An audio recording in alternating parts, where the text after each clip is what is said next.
Hello and welcome to Pro Trader Strategies Market Commentary for Tuesday, October the 15th. My name is Eric Wilkinson, and yes, you may recognize me from mainstream media as the Wolfman, but what I'm here to do is not only teach you guys how to trade options and trade the markets, but also how to implement option strategies to your portfolio. There is a difference between knowing how to build an option strategy and then knowing how to implement that. There are two different worlds, and I go through all of that stuff in my webinars, and hopefully I can brush upon some of that in the daily market commentaries as well. But let's get on with the economic data. Not really a whole lot. Yesterday was a bank holiday, so markets were really quite quiet. Today we don't even get that much economic data. We do have a couple of Fed governors speaking. Bullard and George are speaking. So that I don't think is really going to be the market maker or market movers. Maybe late in the day as we do approach the FOMC is going to be at the end of the month, the 30th and 31st. So that's going to be what people are really looking for. Fed fund futures still pricing in the probability, a good probability of a rate cut at that meeting. Real question is whether it's going to be a 50 or a 25. I think it's probably leaning towards the 25 at this point.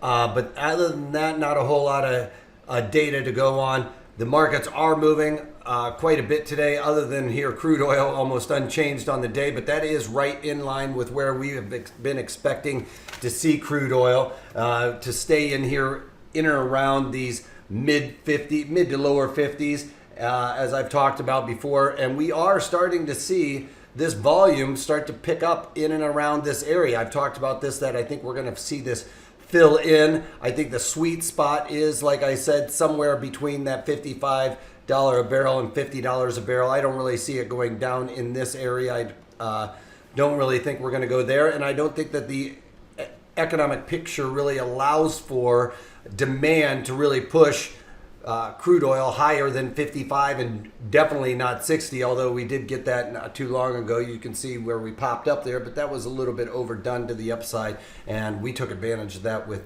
some trades, if you guys remember. Anyway, sorry. Let's go over to gold. It is coming off. I expected to see gold to push back above $1,500 a barrel with the whole Brexit and everything else going on. I think that the currencies moving all over the place, people would find safe haven in gold and drive this a little bit higher. Not really seeing that right now, and with the Fed talk, quantitative easing that devalues the dollar should drive these safe haven type of instruments a little bit higher. We're just not getting that, and we're starting to see a pattern here where we have lower highs and lower lows, as we could say that is a lower high as well. We haven't seen that lower low, which could come down and test this area. I don't think that we're going to necessarily see that. I think it would probably start pushing up and away in and around that low there of 1475 as the bulls start to come back into the market. But that is yet to be seen, so we're going to have to keep our eye on gold futures there. Bonds coming back down to that 160 area. We've talked about it. It should act as support because the Fed talking about lowering interest rates. That should keep the bonds moving a little bit higher here, or at least stay in that 160 and above handle. I don't think we're going to break down too much far below that, as people are going to continue to look to have the Fed cut interest rates, which should drive yields lower. And remember, if you have lower yields, that drives price higher. All right, we've got the VIX coming off because a lot of news coming out today. We had banks coming out with earnings today. I talked about this yesterday. JP Goldman Sachs, Citi all came out with earnings. Well, Jamie Dimon came out and said that the consumer is doing very well, continuing to deposit monies, and was pretty bullish on the overall economy, or at least this talk felt very bullish. That gave a little bit of a leg up in the equities. Also, we got the EU talking about Brexit and how they are coming to the table, kind of working some of this stuff out. So all of those things, very bullish for the overall market. Not really economic driven, but there is a lot of talking heads out there that people put a lot of weight behind, and that is driving the markets. As you can see, Dow Jones up over 250 points right now. They were looking like we were getting a 300-point day earlier, but maybe some profit taking going on.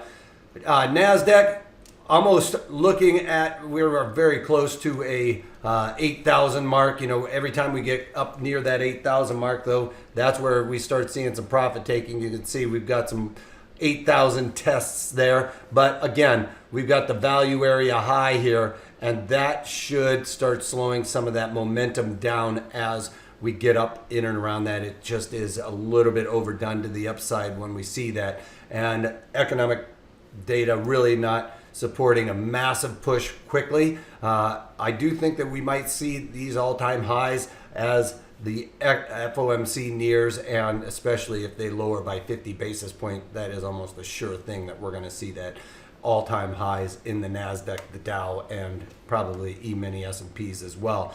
But right now, big move higher today, mostly on some of the talking heads being a little bit more bullish. E-mini S&Ps testing its value area high. We are toggling right between that 3,000. People are taking their 3,000 hats on and off today.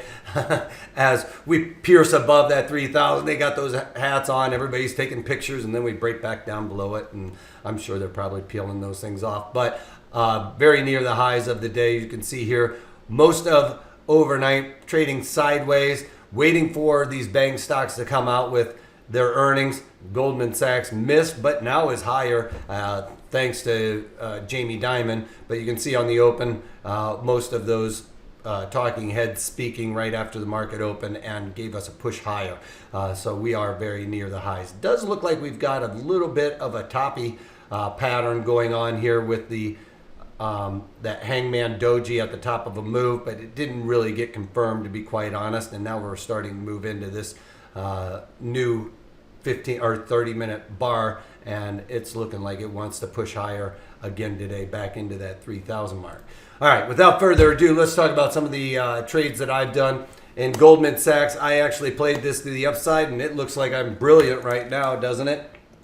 You can see here up on the, well, it's actually still negative on the day. It feels like it's a positive move on the day, but on this earnings news, they actually missed by about 30 cents or something like that on their earnings. It's supposed to be $5 and change, but as you can see, they came out with $4.79. So that caused the initial move back down. It did come down and test that point of control, and I thought I was pretty safe. I had on the October, I was short the 195 puts in there that I originally sold for 68 cents. Or sorry, 63 cents, and I had to buy those back for 87. I probably caught one of the lows and wasn't listening to Jamie Dimon talk because I wasn't concerned about JP Morgan. I didn't have on that trade. And Jamie Dimon really allowed all of these bank stocks to start moving higher on his news and their earnings and everything else in his earnings call. So that started pushing higher. With Johnson & Johnson, I talked about doing the strangle in there, and I did this also. This is the October monthlies that expire in 4 days, and I did sold the 127 puts and the 135 puts in there for a total of 72 cents, and then bought those back for just below 2 cents in there. So, you know, pretty much a wash, maybe lost about 10 cents all in all on between the Goldman and the Johnson & Johnson trade. Like I said, I covered those trades right off the open, which is following in line with my rules. I don't like to wait it out, especially on something with Goldman where they missed on earnings. It wasn't looking too good when I was looking to cover that. Obviously, hindsight being 2020, I could have held that on and probably held on to Johnson & Johnson a little bit longer to make more of a profit. But I wanted to stay mechanical, which is what I did on these trades, and got out of those right on the open.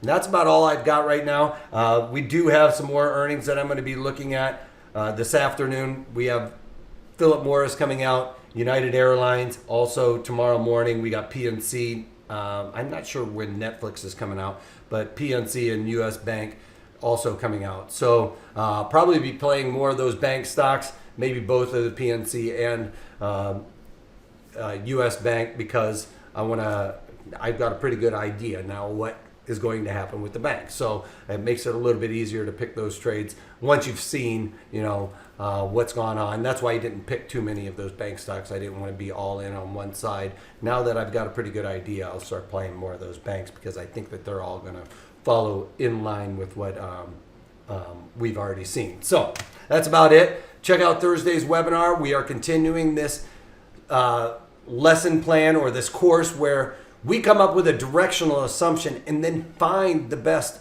strategy to implement in and around that assumption, all right? So it's not just going and finding a strategy and then throwing it out there. We find the assumption and then build the strategy and implement it in the environment that has the highest probability of success. So check that out. Go to protraderstrategies.com. Also like us on Facebook because you'll be able to get a lot of these daily market commentaries. We're throwing a lot of content out there on Facebook these days. So you'll be able to get first access to that. All right. If you can't take that, take it easy.